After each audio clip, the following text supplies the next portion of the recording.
Yeah. Huh? Hey, I'm tryna win. I'm tryna win in the 716 and I'm making it big. I wanna live. I think I'm ready to try. Welcome back to another episode of Let's Talk About It with Ty. A lot of events happened in the past few days, so let's get to it. One of the first things we need to talk about, the NBA draft. Man, oh man, this draft was definitely an unpredictable draft. It was not like a set in stone. So let's talk about some key moments that happened. Number one, French players make history in the first round of the draft. 4 players were taken in the top 25 picks. The number one overall pick was Sha'Carri Richardson. These French names is gonna get me. We're gonna say Sha'Carri R, because I do not want to botch people's names. He went to the Hawks, number 1. The next one was Alexandre Sarr with the number 2 overall pick to the Washington Wizards. Another one was Tijan Salon for the Hornets at number 6. And Pancom Dadiet for the Knicks at number 25. This is just showing you how much the Wemby effect is very prominent. All 4 of these picks are like kind of like prototypical to him in a way, like height-wise. Maybe not necessarily how he plays, but definitely height, build. They're all basically, I think, like 7'1", but definitely the French make history with, being a strong force in the round 1 of this draft. I can't wait to see how all these players correlate, or not correlate, but like transition into this NBA role, because the top 2 picks played pro. So I can't wait to see kind of how they like translate into this new role that they're in the NBA, because overseas definitely plays different than the NBA. Another key moment was when the Timberwolves traded for Robert Dillingham with the San Antonio Spurs. Timberwolves definitely traded for an unpredicted 2031 first round pick and a lightly protected 2030 swap for him. This definitely just shows like they're all in for him. They think that he is a difference maker. For those that didn't watch Robert when he played at Kentucky, he was definitely a bucket getter. He averaged 15.2 points, shooting 44% from the 3 and 48% overall, and he averaged 3.9 assists a game. I think that the Timberwolves must believe that he can add to their already starting cast of Ant-Man, Cat, Rudy. He's definitely gonna get some development with them, because he is young. He's still young. But this move definitely showed that, the Wolves were all in for him. But it also raises the question of, do they believe that Ant-Man's going to be there for a while? Because just looking at how little that they traded to get him, like, these are picks years later on. I wonder if they think that Ant will be there for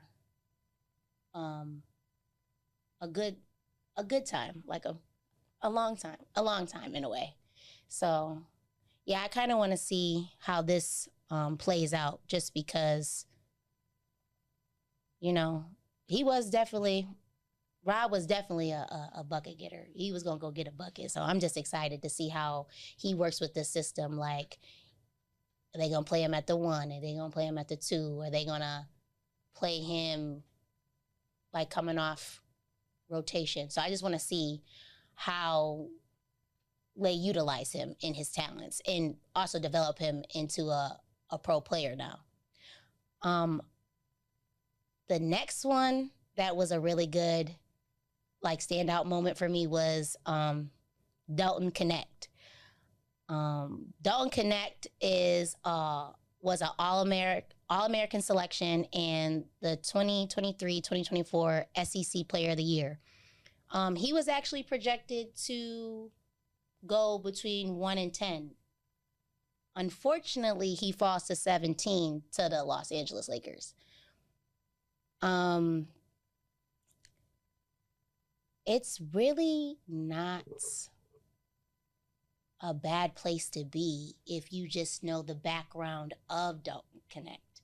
I did a little digging on him and I found out that Dalton actually watched a lot of J.J. Redick's film with his coach at Tennessee, Coach Barnes. So what he used to watch from J.J. was how he moved, how he paced himself, and how he was able to create space. So with such a full circle moment in, like I always say, this is God ordained this, is J.J. Redick is now the head coach at the Lakers. Like, that's just perfect timing. Like, you just watched him growing up developing in college. You watched him with your college coach, to now you're about to play with him and you can learn from him, like, right off the side of you. It's nothing to go in his, go to him and, like, learn more. So that just shows you it's not when you go, it's where you go. Because where you go also can, like,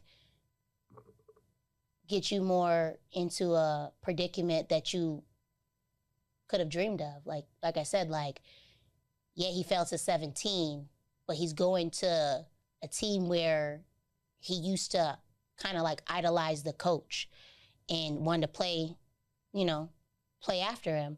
So I just think that was just nothing but God. And, I can't wait to see how, what JJ does with his protege. Sort of what. Another key moment in this draft was definitely the G League players getting selected. 2 of them. Let's talk about them. Ron Highland II, he got picked at the number 5 pick for the Detroit Pistons. And the number 11th pick, Matas Buzelis, with the Chicago Bulls. This is big because these are players that didn't have development didn't go to college to get developed. They went straight into the G League to develop from high school. So I'm kind of excited to see how, they transition from being G League players to pro players now. Just seeing that they, kind of like missed a key development with college. Really not, though, because G League is itself, it's its own entity.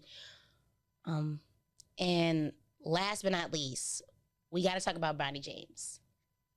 Bronny James gets picked with the 55th pick to the Los Angeles Lakers, where he and his father will become teammates.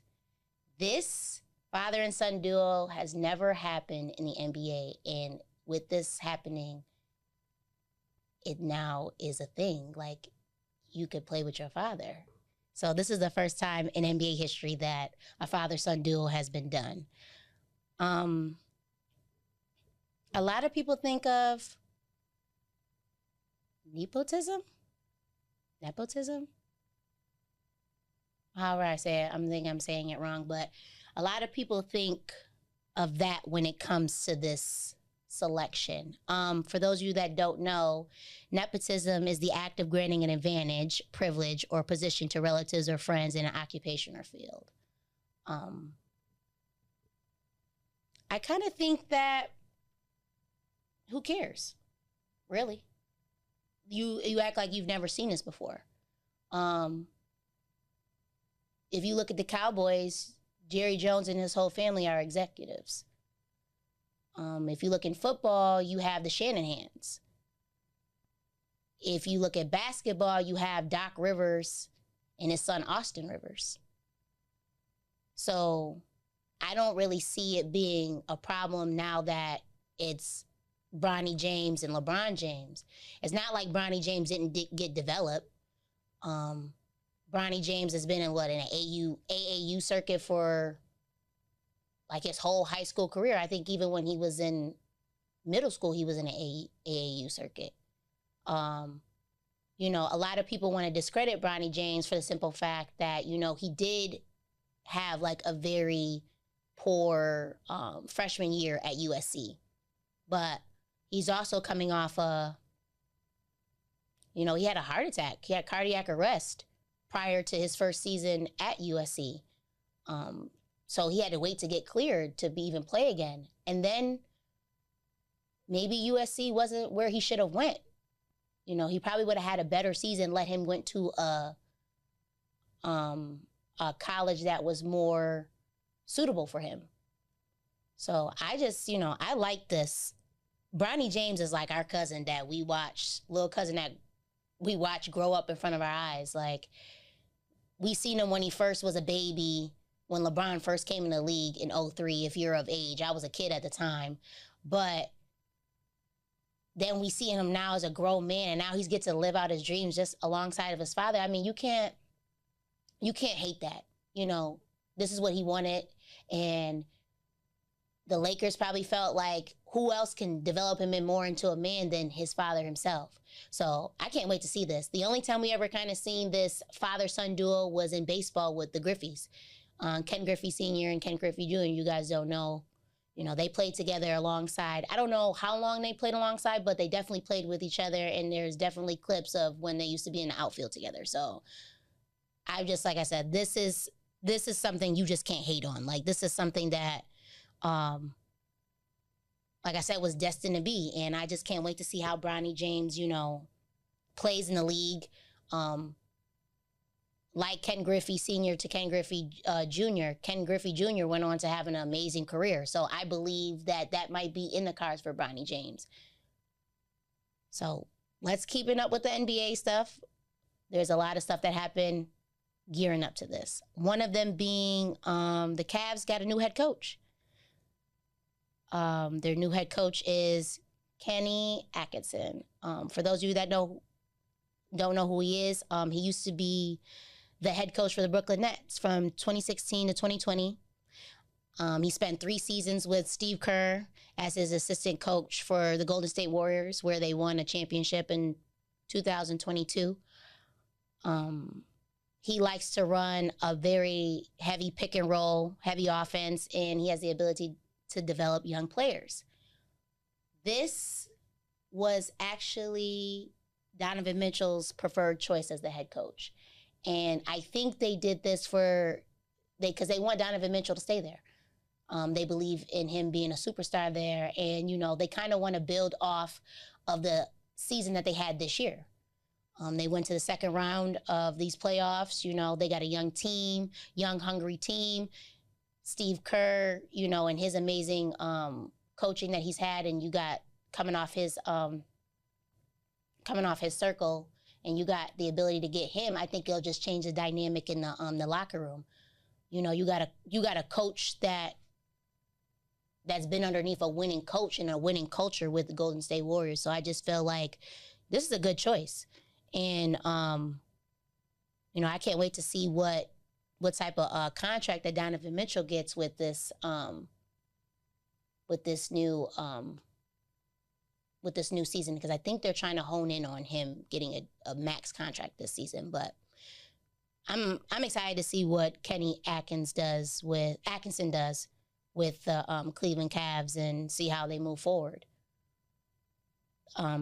Another big moment in the NBA is Mikal Bridges. Man, oh man, Mikal Bridges gets traded to the Knicks. The Knicks acquired Bojan Bogdanovic, 5 first-round picks, a first-round pick swap, and a second-round selection. So, all I can say is, go New York, go. But it's really the Nova Knicks now. It's a Nova Knicks with this one. I'm actually excited to see them all be together again like it was in college. But Thibs has a very big task on his hand. Because he cannot run the team how he did in the playoffs with Jalen Brunson being the head and the role players just doing their role. You have Julius Randle coming back. OG just signed a 5-year, $212.5 million deal. Most of these players are double digits. Like, they are double sometimes. So I just feel like as much as this is like a good move, it's just going to be it's going to be a challenging task to see what Thibs does, because a little background on Thibs. Thibs used to be the head coach for the Chicago Bulls, and he kind of ran the team the same way he kind of did in the playoffs with Derrick Rose at the time. Derrick Rose was the superstar, and, you know, the supporting cast was around him to make a run. I actually think Thibs is the coach when they make that. Did they make a playoff run? From what I remember. I used to watch this team all the time. I don't even remember if they made it. I think they did make a playoff run. But like I said, you have a superstar and then you have a supporting cast.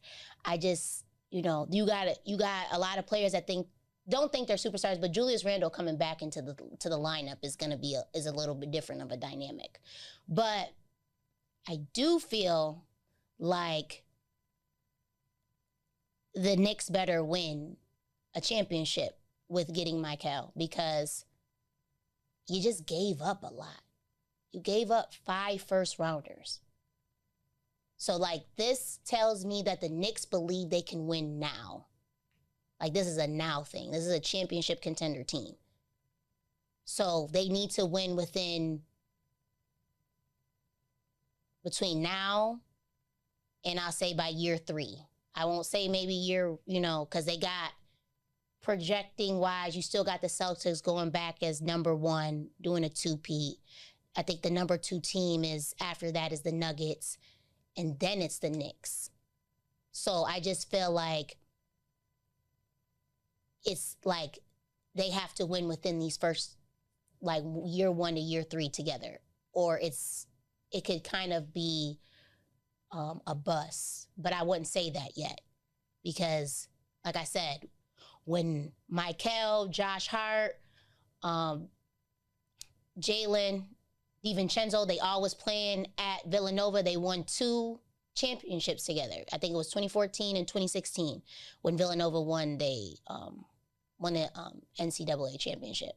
So I just feel like I can't wait to see what Thibs is gonna do. Like, that's just really it. Thibs has a task on him to make sure that everybody's eating, because, like I said, if you look at the numbers, most of them were giving you double-doubles, during the playoffs. So, and, Brunson being ahead, he giving you that 30-piece. He giving you that 40-piece. So I just want to see, what Thibs comes up with to make sure everybody's eating, everybody's getting a chance to, play to their highest potential. Because, that is a part of getting a contract. You have to play to the potential that they give you the contract for. So moving forward, I just can't wait to see what Thibs does.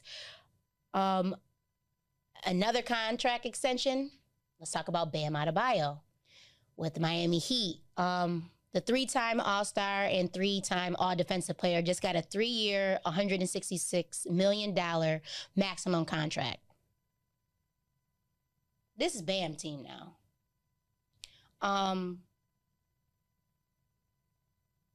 And him getting this contract shows that it is Bam's teams now.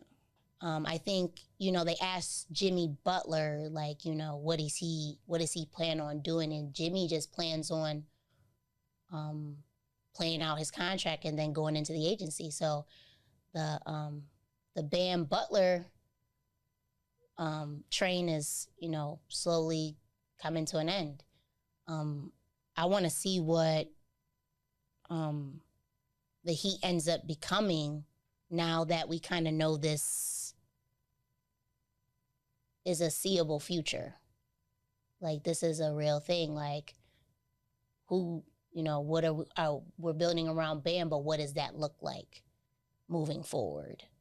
I hope they can get I hope they can make another deep run in the playoffs, try like hell, because that's what I know Jimmy Butler going to do. Jimmy Butler going to come back and try to give you an amazing year, so he can max out his options when it's time to go to agency. If he chooses to go to agency, I think it's still his choice, but we'll see moving forward.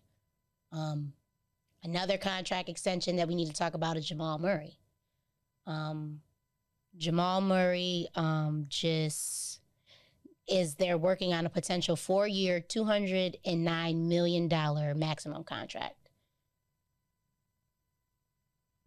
I mean, Jamal he's phenomenal to me. What him and Joker are able to do, like, that's the next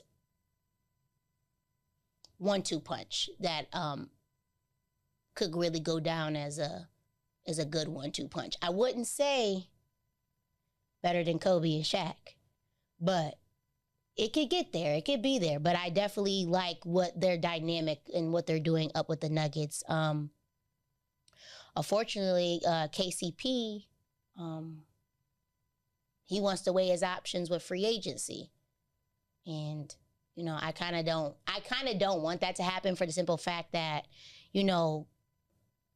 with Gordon and Porter Jr. and KCP and Jamal Murray, and I could see them winning another ring there, like, as a unit. So I don't know how, to be honest, I really don't know how long his contract's up into.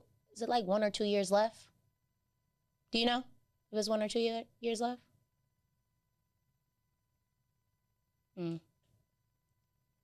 People on set can't help but listen. But yeah, so definitely I think it's like 1 or 2 years left, but I still feel like the Nuggets can win a championship within the next 1 to 3 years, just because of that dynamic run that they had. But like I said, Jamal Murray, you earned that contract. Bam Adebayo, you earned that contract. Let's just see what your teams are doing to build around you guys, and let's see what happens moving forward with what possibly could happen with both of y'all. Playoff runs. I'm more waiting on the Nuggets to have more of maybe another championship, but you got to work there to get there. Speaking of basketball, let's talk about Swin Cash. The 3-time WNBA champion and Naismith Hall of Famer is now the new Pelican Senior Vice President of Basketball Operations. This makes her one of the highest ranking women in the NBA front office.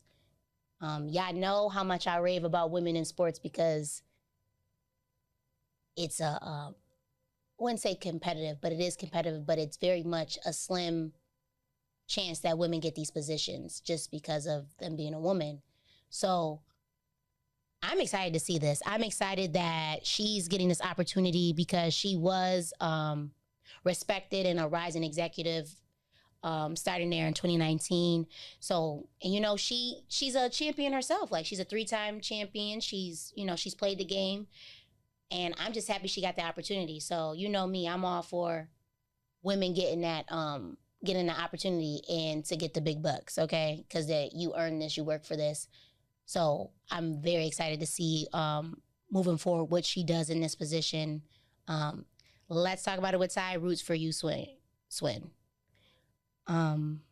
Moving forward, let's talk about a sport that I'm really not that good with talking about, just for the simple fact that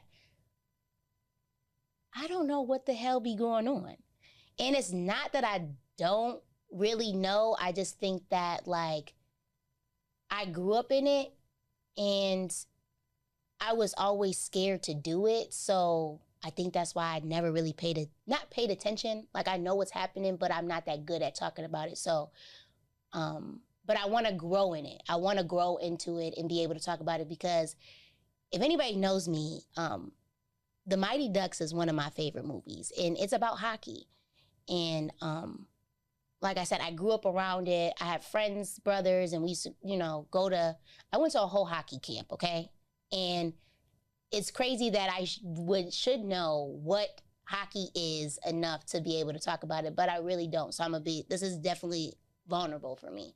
So I want to grow in this sport and learn to have conversation, because a lot of people come up to me and tell me, like, hey, Ty, like, you should talk about hockey. And I would tell them, I said, the most hockey I ever know is the Mighty Ducks. So yeah, I really want to learn to grow in this sport. And I think I wanted to highlight two things that happen in the hockey world that needs to be talked about. One, the Stanley Cup. The Florida Panthers won the Stanley Cup. And two, the first HBCU hockey team will be with Tennessee State, and it will begin in the 2025-26 season. I'm kind of excited to see what that looks like, because since I really don't watch this sport enough, it's not to say I don't watch it, but I don't watch it enough to really be like all in and engaged with it. I want to see like how this, how this HBCU comes in with this sport. Like, this is different. Like, I'm gonna be honest with you, there's not a lot of Black hockey players. I maybe know like one or two of them, like, to be honest, like, that I remember seeing on television, but like, that is not a predominantly Black sport. So to see an HBCU take on this, add this to their sports curriculum is actually, it's like amazing to see. Cause like I said before, like, I've never seen, a lot. I can't even, like I said, like one or two hockey players that I know that are Black. So to see this be at a HBCU, I just can't wait to see how this like unfolds. And I'm gonna tune in, because this is an amazing thing. So I'm very much, being a newborn babe with this hockey stuff. I can't wait to see how you guys actually play this and pull this off. Like, I can't wait to see what type of competition you guys go up against. I can't wait to see who's considered like the best player, or, just all those things that come with sports, like favorite players, all sorts of stuff. So I can't wait to see. I'm tuned in, and definitely hockey will be talked about on this show. I just have to catch up with getting familiar, because if anybody knows me, when I talk about sports, I'm very passionate. I don't want to half-ass anything. So, and I want to give you just as much attention as I give to the sports that I talk about on a regular basis. So, with that note, let's switch to Sha'Carri Richardson. Sha'Carri Richardson is heading to the Olympics for the first time.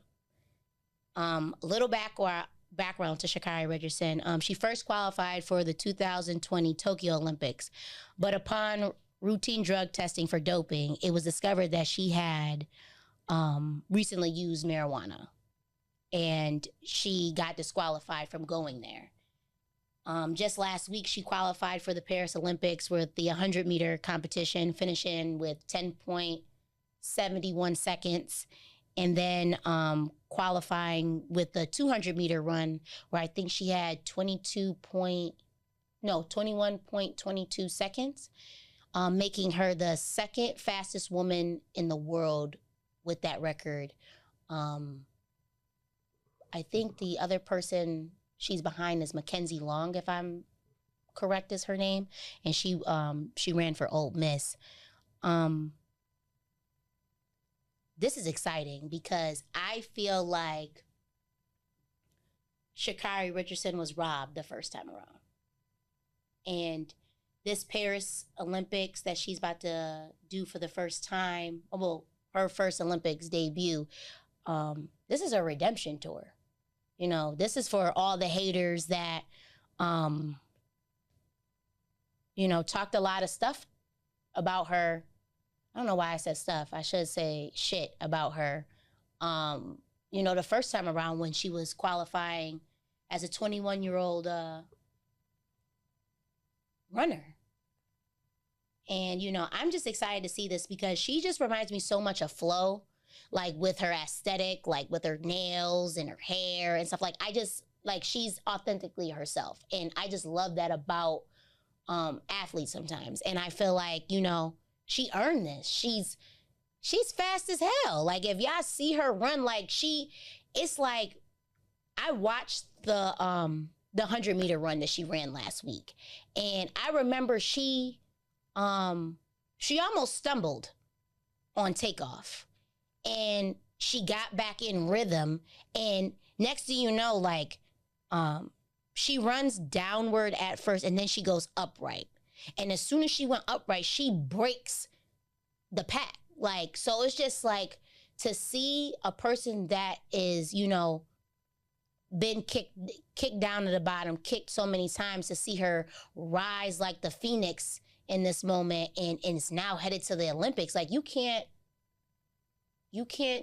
be nothing but proud of her, you know, like I said, and she's authentically herself. Like, and she's fast. Like, it's not like she's like a trash athlete. Like, no, this girl is amazing. Like, she is amazing. Like, she is just, it's just astonishing to see her run, like to see her actually, you know, get to go to her dreams. And then after that, she went to go hug her family, you know, because, you know, she was outcasted. She was, you know, she was disqualified for her hard work the first time.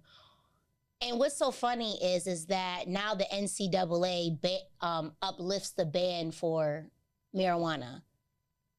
And I'm trying to figure out if that holds, I don't think, maybe, does it hold with the Olympics because they're college athletes? Like, do they follow NCAA rules? I don't know. We'll talk about that probably in the next segment if that really is or not. But it's just, for me, like, lifting that ban, and she was a college athlete at that time.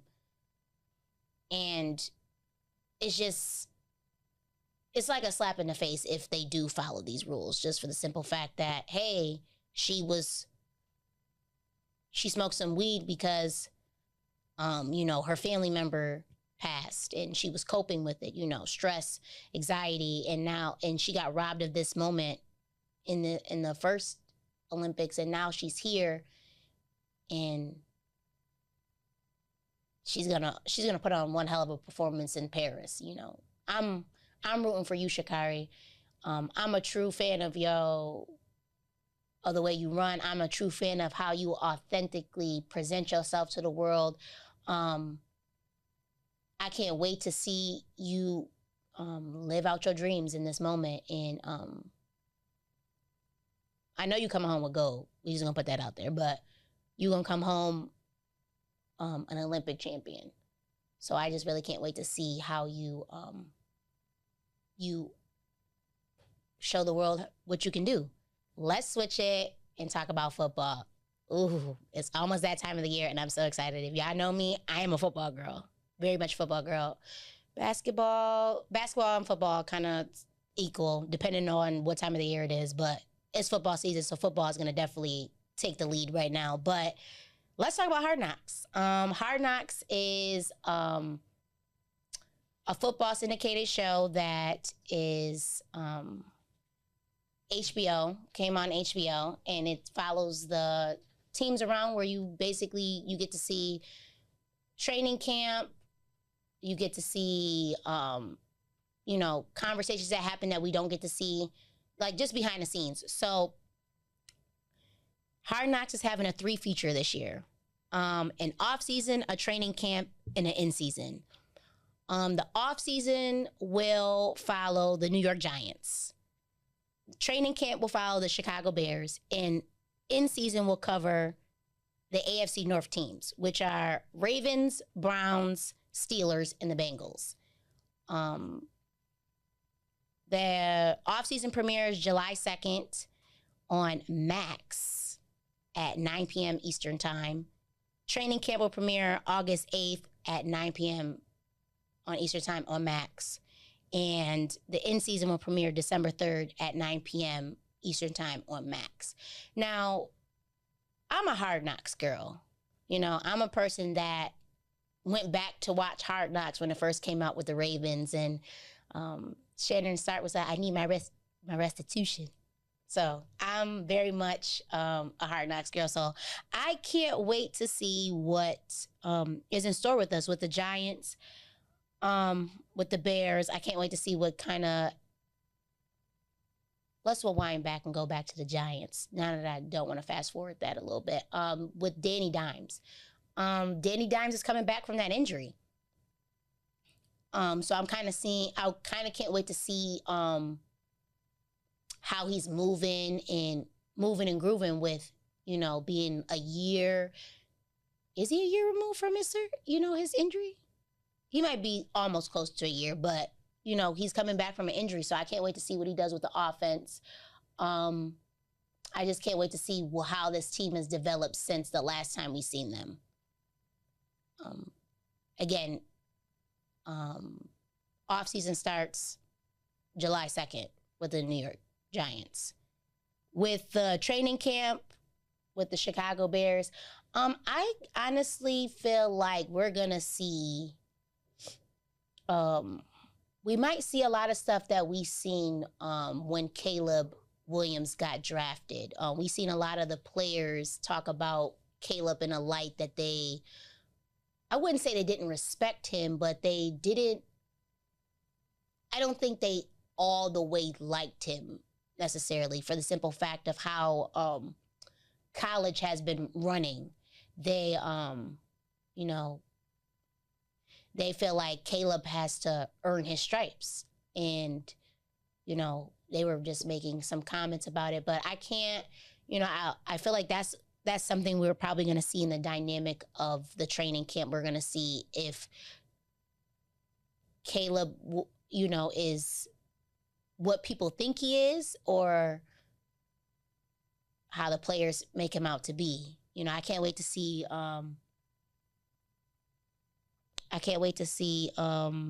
he does with. I think Keenan Allen went there, so I can't wait to see how he is with Keenan Allen, because this is Keenan Allen's first time with a different team that I remember. I've only known Keenan Allen when he was really on the Chargers, but I can't wait to see how Caleb is with his new team, how he's his leadership, because that's all about the quarterback position is definitely leadership. So I can't wait to see how he's adjusting to his new system. And then lastly, in-season covers the AFC North teams. And like I said, you got Lamar Jackson with the Ravens. You got Deshaun Watson with the Browns. You have Russell Wilson with the Steelers. They also got Justin Fields as well. And then you got Joe Burrows.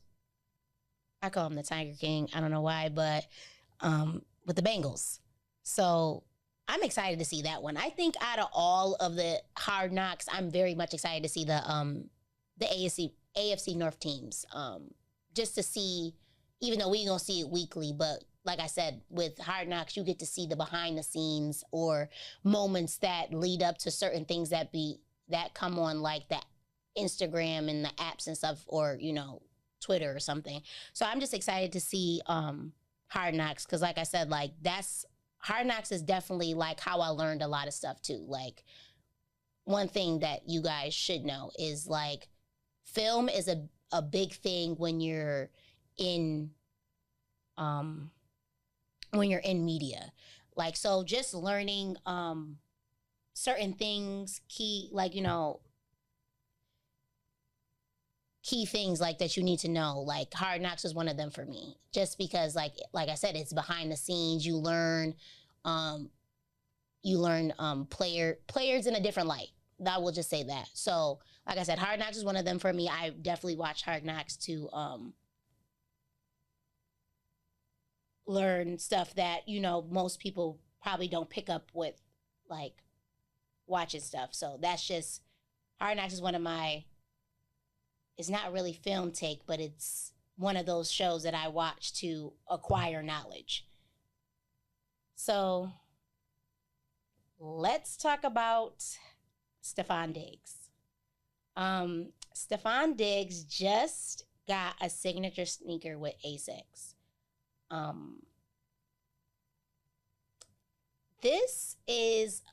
feel like this is really something that he wanted for a long time, because outside of football, Stefan Diggs is very much fashionable. Like even in football, you see him, you know, come to the games with his fits on, his drip. You know, he's a fashion boy, and for him to get a signature shoe with a sneaker that I've seen him wear plenty of times, training and you know, coming to the games styled on, like, just send me a pair. Like, just let me know how much they gonna cost, because I'm gonna get me a pair, because I like sneakers. I'm a sneaker girl, and I'm very much in support of you getting this sneaker, because I know how much fashion means to you. Like, you know, you got your own fashion brand now with, I think it's Liam Home, pronouncing that right? Yeah. But like I said, it's just adding to your resume of what you know, probably are going to do post-career. And, you know,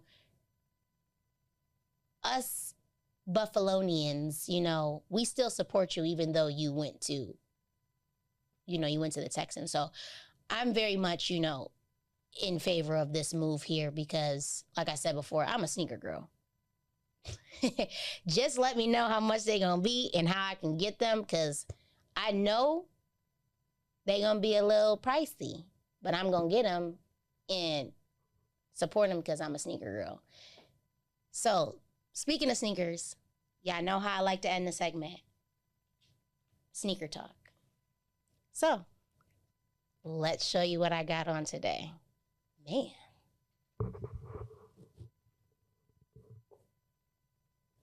Right here are Nike Dunks, lows, and these are called the free 99s.